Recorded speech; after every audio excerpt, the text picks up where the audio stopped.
आनंद नाम का एक युवा भिक्षु रहता था। वह प्रतिदिन ध्यान में बैठता, लेकिन लोग उसकी साधना पर संदेह करते थे। वे कहते, तुम्हें कभी आत्मज्ञान नहीं मिलेगा।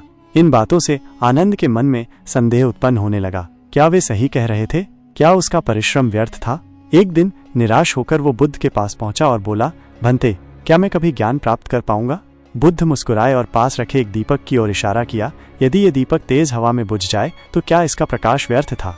आनंद ने सिर हिलाया, नहीं भंते, उसका प्रकाश अंधकार में उजाला कर चुका था। बुद्ध बोले, तो फिर तुम अपने परिश्रम को व्यर्थ क्यों मानते हो? जब तक धैर्य और साधना की लौ जल रही है, ज्ञान का प्रकाश अवश्य आएगा। बुद्ध के शब्दों ने आनंद की आंखें खोल दी। उसने कठोर साधना जारी रखी, आलोचनाओं को धैर्य से सहन किया और अपने अभ्यास को और गहरा किया। दिन बीतते गए, महीने और फिर साल। धीरे धीरे वही लोग जो उसे ताने मारते थे, अब उसकी साधना से प्रेरित होने लगे।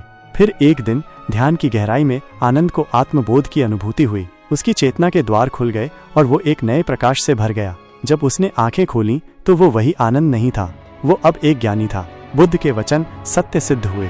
धैर्य, परिश्रम और साधना का प्रकाश अंततः अंधकार को मिटा देता है। जो धैर्य रखता है वही सत्य तक पहुंचता है।